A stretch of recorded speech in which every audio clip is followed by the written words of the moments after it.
It's Nicole, and thanks for joining me today for another episode of Measure Up, the podcast for transformational school leaders. I've been saying it for weeks. I wanted to discuss the New York State Blue Ribbon Commission report on graduation measures on this podcast. The link to the report is in the show notes. For those who might not be familiar with this report, it is a recommendation to the New York State Board of Regents with changes and suggested changes to the graduation requirements. The discussion has been ongoing since June when it was first brought to the Board of Regents, and it will continue at their November meeting. Now, within this report, there are so many measurement and data and research issues that it will take a few episodes to get through the ones that have been brought to my attention. I'll likely wear one of my favorite data t-shirts in each episode to let you know that that is the topic for that week. Now, there are lots of questions that have been posed about curriculum instruction issues and implementation concerns. I'm not going to tackle all of those here. I'm really focusing on the research and measurement aspects of the report. So let's get started. Now, I need to start on page 34 of the report because that's really what put me over the analytics edge when I first saw it. It is a word cloud. And the Blue Ribbon Commission used one to summarize open-ended additional comments data. Really, I'm not kidding here. A word cloud. Now, how does that capture content and sentiment regarding an open-ended comment? The answer, it doesn't. It counts frequency of words, and sometimes it's sensitive to capital letters. I've seen word clouds where the word data will be there in multiple occasions because it was used with a capital D or a lowercase d. I don't see that happening in this word cloud. It also doesn't account for root similarities unless it is set up to do that. For example, assess, assessment, assessment plan, assessments might be considered different words and different ideas because they are not addressing that it's the same word root.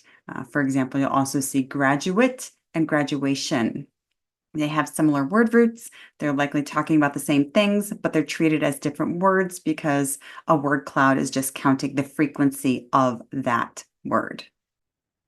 Now, before I get into the weeds on this one, or should I say mist, because we're dealing with clouds, get it? Okay. I'd like to do an example with ice cream. Imagine the open-ended question asks, or the statement is, name your favorite ice cream flavor. Okay, you thinking about one? Here are a few example responses we might see. Vanilla. Chocolate chip, but I would eat vanilla if chocolate chip wasn't available. Most people like vanilla, but my favorite is chocolate. I like vanilla, but only with apple pie. In these four responses, vanilla is mentioned 4 times. The word chocolate is provided 3 times. So does that mean vanilla is the top choice and chocolate comes in second?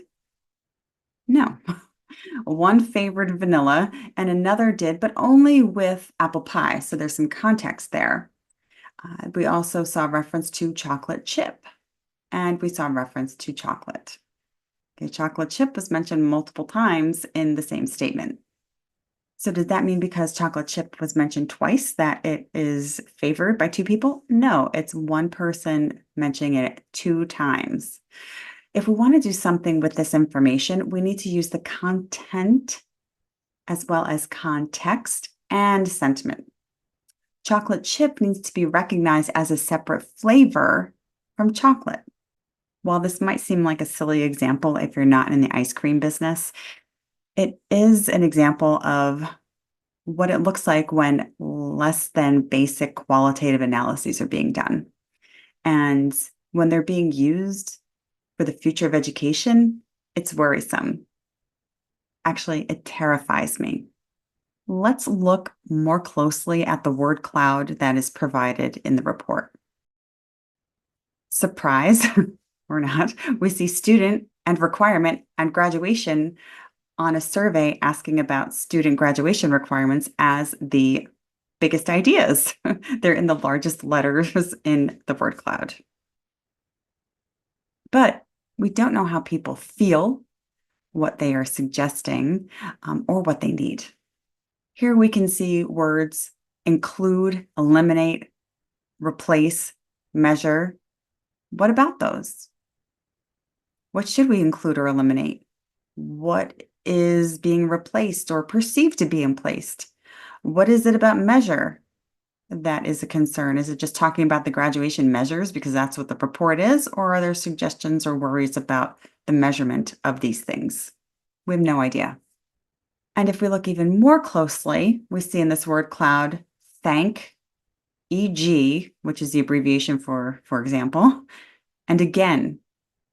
Seriously, how is this helpful for directing the future of education in New York State? If you aren't going to analyze the data and use the data correctly, then you shouldn't ask the question in the first place. I recommend keeping clouds in the weather report and not be used as your preferred approach to qualitative data analysis. An approach I've often used in the past, going back 15 years using software tools and maybe longer before the software tools were available, but using natural language processing with sentiment analysis is helpful when you're mining text data like this. It's existed, like I said, longer than current AI tools, although current AI tools might help as well. When we have open-ended data like this, we need to know not just the frequency of the words, but really what does it mean? What is that context that it's provided in, as well as how do people feel about it? Think back to that ice cream example. We're not really getting enough information just doing a word count. We need to do better if we want to do better for our students and our schools. If your school fails to measure up, it might be because you have your head in the clouds and not in the insights that you need to have a clear view of success. If you're looking to reach new levels of success, then grab a copy of my new book on Amazon or at Your School Sucks. The links are in the show notes. Next week, we'll continue our discussion and review of the Blue Ribbon Commission report and the measurement challenges that exist within its development as well as in its possible implementation. If you have a question or concern about a report, then send me an email at hello@alabreveconsulting.com and put Blue Ribbon in the subject line. Thanks for watching or listening, and have a significant week.